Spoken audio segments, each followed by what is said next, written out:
Welcome to this severe weather update. So let's see the severe weather and some more things for the U.S.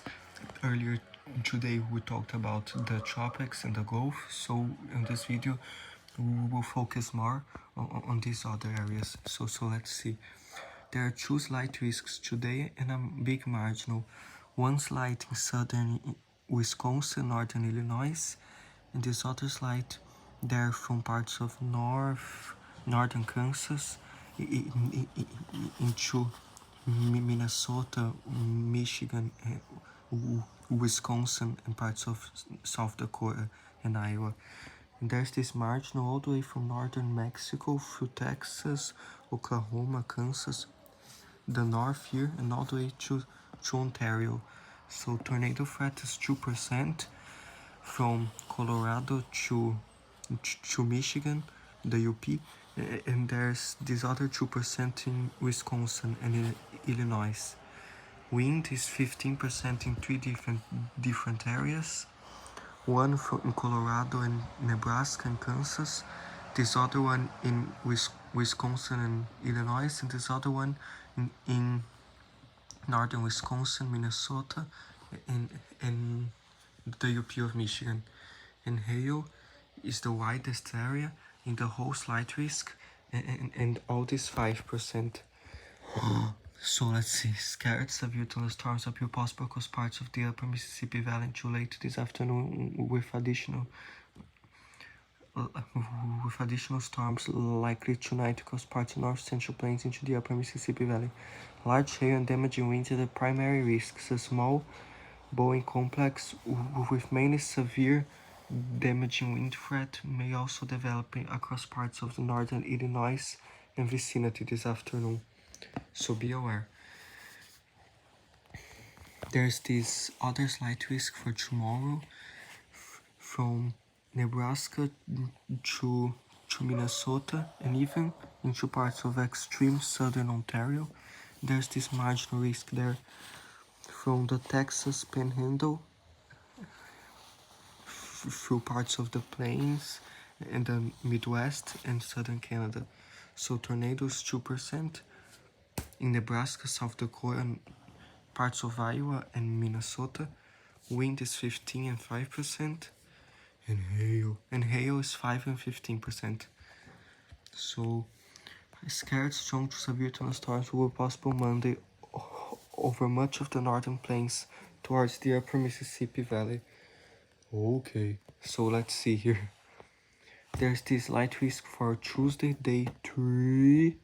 So this light risk there from parts of Iowa, Minnesota, northwestern Wisconsin, southern Ontario, and this marginal risk from parts of Colorado, Oklahoma Panhandle, through Kansas, Nebraska, Iowa, Minnesota, Wisconsin, and parts of southern Ontario and the UP of Michigan. So probabilistic, just 15%. So scattered strong to severe thunderstorms will be possible Tuesday across parts of the upper Mississippi Valley, southwestward towards the middle Missouri Valley, or roughly from eastern Nebraska into Minnesota. Yes, you heard that. So BPR on day 3. Day 4 there's nothing. Day 5 neither. Day 6 neither. Day 7 neither. Day 8 neither. But who knows? Something might pop up by midweek. So we'll keep monitoring. Let's see some storm stuff first. So we'll get a wide view here, so we can see the whole area. We get a low pressure in Canada with some snow there in parts of Manitoba and Alberta. No, Manitoba no, that's British Columbia and Alberta. And then the low pressure continues there. There may be some storms there in Alberta or just some showers. And then later it shows even some more storms there in parts of Saskatchewan, and the low continues, and some more showers in Ontario and Quebec.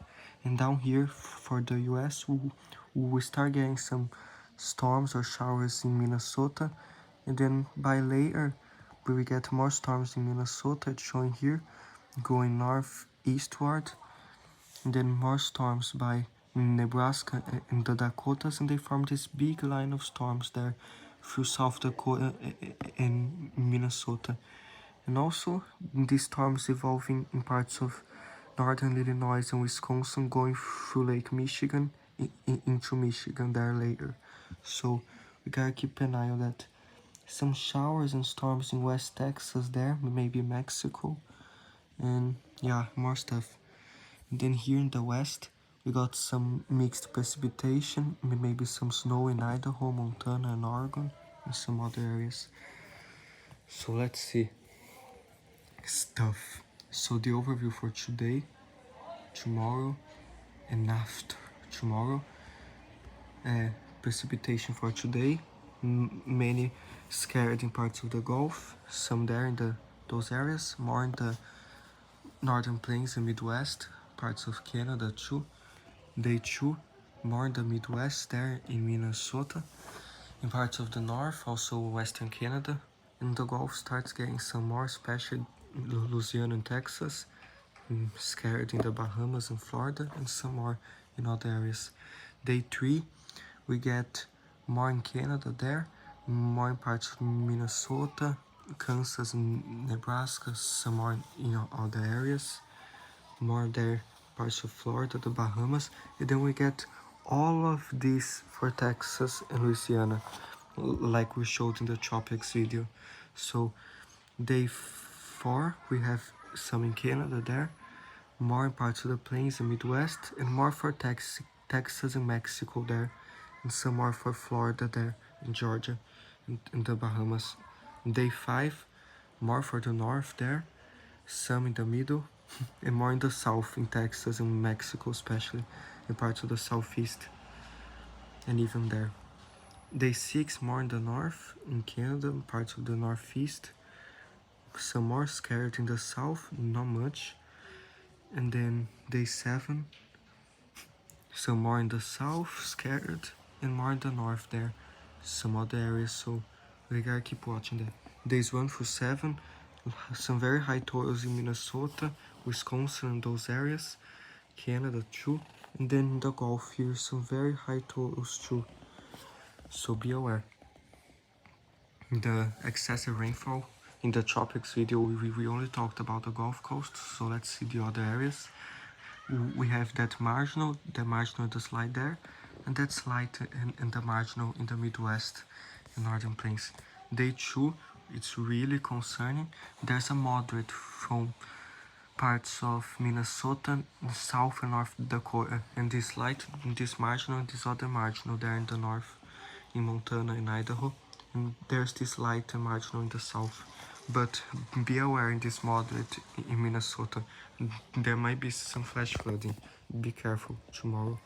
Then day 3 is a big slide all the way from Oklahoma to Ontario, in this marginal there, the same track, and more areas. There, this dangerous moderate risk in Texas and Louisiana, so please be careful on that day 3, and more marginals and slight there in the Gulf. Day 4, still a slight there in Texas and Louisiana and a marginal, and this marginal from the plains to the Midwest on day 4.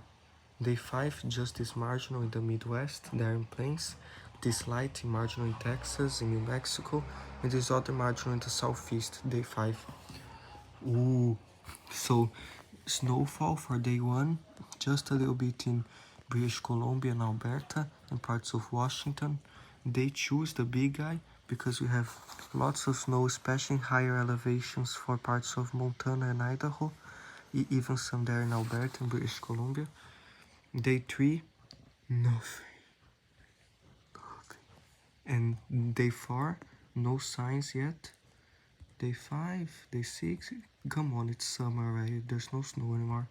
Just this system here, with all that cold air. So let's see.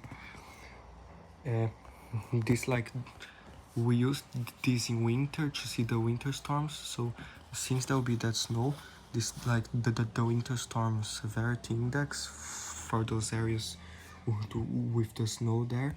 Let's see the temperatures here, because they'll be very high, some 100s in the southwest and in Texas and New Mexico, and 90s all the way to Illinois. Very hot out there. Day 2 is 100s in the south, more 90s there all the way to Michigan, the northeast. Day 3 is 100s in the south and southwest, and 90s all the way into Canada probably, and then all there very hot. Day 4 more 100s in the southwest. Some May is there in Texas. I think it's cooler because of the rain.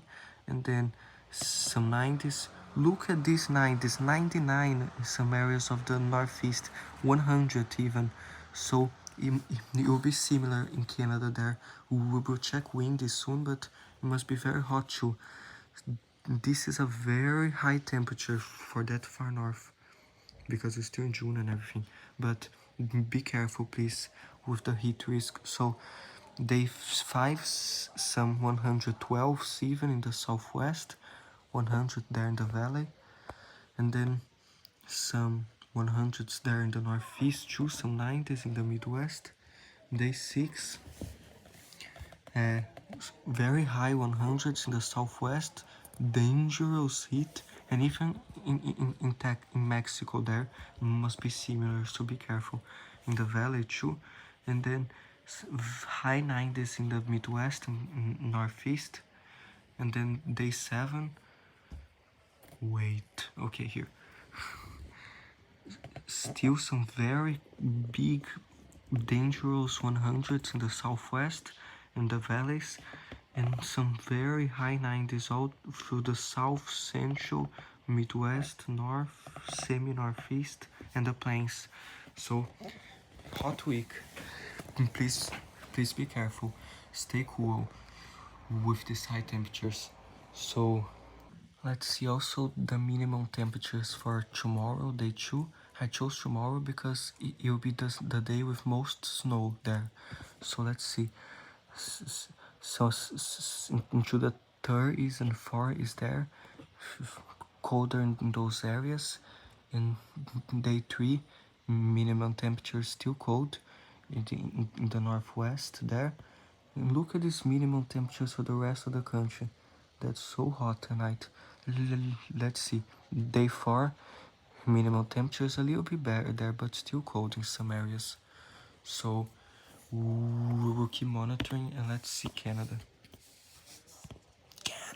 Well, let's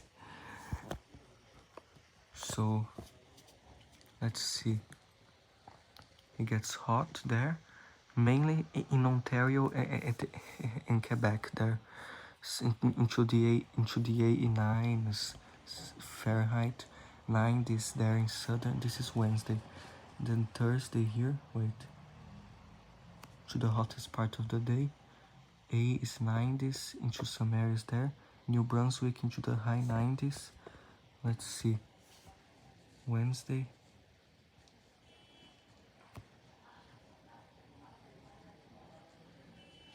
For Friday, it shows cooler already. But let's see Thursday here. Thursday is still hot there.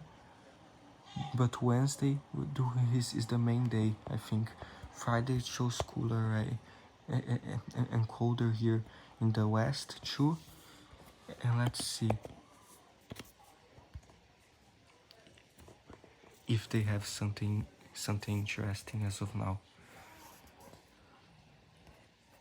They have some rainfall warnings there, and these gray areas here are like weather advisories for snow and something in high elevations. And these strips here are like snowfall advisories for the highways there. Even the Northwest Territories, they have an air quality advisory, must be wildfires, and all this gray here is heat advisories for Quebec and Ontario there. So for today we have this heat risk, major in many areas. This is for tomorrow. We start getting some extreme there, parts of the Midwest and many areas of major heat risk. They also show a forecast if you click in a location. For Tuesday we have many areas of major, and for Wednesday too. For Thursday many areas, and for Friday still areas of major. For Saturday it's still there many areas of major heat risk. So be aware of this heat. It's because the heat, we have this low pressure in the western North America there, bringing the snow there, and cold temperatures, and the storms, and then shows even more low pressures there later. Then we have this building high pressure here, making all the heat there, and maybe some systems there that we talked about in the other video. And then this temperature change here from cold in the west to warm in the east, this temperature gradient is helping to enhance the severe weather and make the storms bigger there. So let's see, we can show you some Cape too if you want. Lots of instability there in those areas today and everything. The hazards that we currently have: some excessive heat watches in parts of Ohio, Michigan, Indiana, West Virginia, Pennsylvania, and parts of the Northeast. Some heat advisories scattered. Heat advisories in the south there, even Colorado and other areas. Red flag warnings in many areas there, the Rockies and deserts and plains. And more red flag warnings there. Some high wind warnings in California, Utah, and some winter weather advisories and winter storm watches in Montana and Idaho, some frost advisories and freeze watches in parts of Oregon, California, and Nevada. And let's see, yeah, this is mainly it. There's something else interesting here. Let's see, it's this thing here. It's the critical fire threat for today. So critical in parts of Arizona, Utah, and Nevada, and elevated in California, Nevada, and all those areas. So please be careful today. Day 2 is also critical from New Mexico to Utah. This elevated there and elevated. So please be careful. Don't do crazy things that might start fires. So here there is nothing, I think. Wait, yes, there is. For day 3, a potential area for fire threat. So be aware too.